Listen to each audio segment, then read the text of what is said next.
Baiklah, pada kesempatan kali ini kita akan coba membuat bahan ajar ya, atau memasukkan atau mengupload bahan ajar ke dalam Moodle.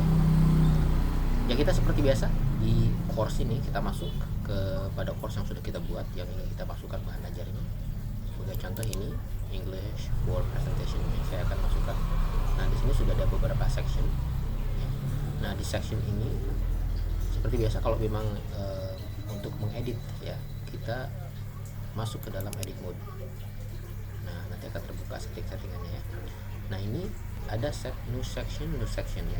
Nah, di sini kita klik saja dan kita sebutkan materi ajarnya ya. Misalnya materi ajarnya kebetulan saya dalam bidang bahasa Inggris, maka akan saya sebutkan contohnya pronoun misalnya. Pronouns in English gitu ya. Nah, ini materi tinggal menyesuaikan saja. Nah, ini untuk membuat section atau topik atau materi bahan ajar ya. Nah, kemudian setelah itu nah, ini bisa dipindah-pindah ya, announcement di atas, untuk bahan ajar di bawah. Nah, kemudian untuk membuat materi, kita langsung masuk ke dalam add an activity or resource. Nah, di sini ada banyak opsi yang ingin kita buat apa. Apakah kita ingin membuat buku digital? Dari dalam buku itu akan terdapat materi-materi ya, materi-materi yang ada di situ, ada sub-sub materinya itu dalam satu buku.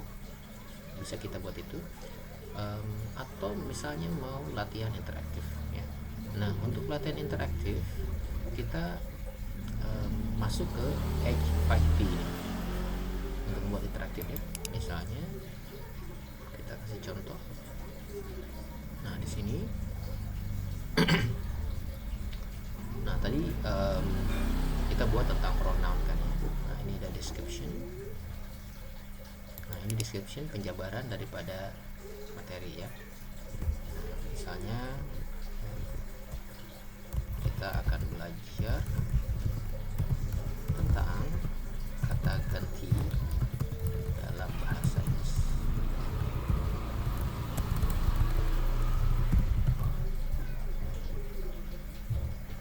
Ya, kemudian setelah itu ini ada banyak opsi, mau jenis interaktif, exercises atau latihan-latihan seperti apa yang kita inginkan. Nah, ini di sini ada pilihan, ada fill in the blanks. Ya, ini fill in the blanks itu mengisi ada satu kalimat gitu ya, terus mengisi isian gitu ya, atau melengkapi kalimat lah ya, fill in the blanks. Nah, sebagai contoh untuk fill in the blanks ya. Nah, di sini kita kasih judulnya, misalnya pronouns in English misalnya. Nah, di sini ada task description, yakni instruksinya, instruksi daripada latihan itu sendiri ya.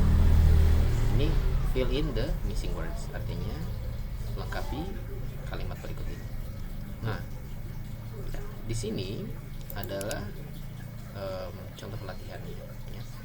Misalnya kita ingin melengkapi subjek ya, subjek pronoun yang tepat. Misalnya kita contoh saja, I am a student.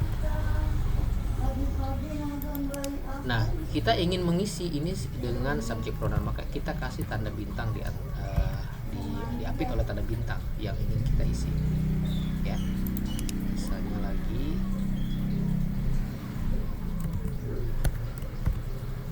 you ya are a student.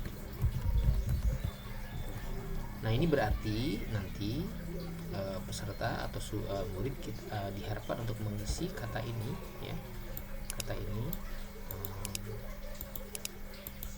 untuk bisa menjawab pertanyaan dengan benar. Itu sementara untuk fill in the blanks ya. Nah, ini behavior settingnya. Ini kalau di enable berarti murid bisa mengulang kembali ya. Dan ini ada solusinya, jadi ada jawabannya. Nah, ini case sensitif, lebih baik jangan dicentang saja, biar nanti anak-anak bisa mengisi dan tidak disalahkan kalau misalnya mengisinya pakai huruf besar atau huruf kecil. Jadi terserah apakah kita mau huruf besar dan huruf kecilnya menjadi penentu daripada penilaian. Kalau tidak, jadi jangan dicentang gitu ya. Nah ini untuk gradingnya, kita tinggal isi aja. Untuk lulus itu kita ingin passing grade-nya itu berapa, di sini dituliskan biasanya 100 ya, atau 80 atau 60 misalnya. Nah, ini untuk maksimum grade-nya, maka itu skor maksimum. Oke. Nah untuk ini untuk jenis ikonnya nanti pada latihannya. Kalau kita misalnya tulis exercise ya, latihan, nanti ada ikonnya akan muncul, kita lihat ya.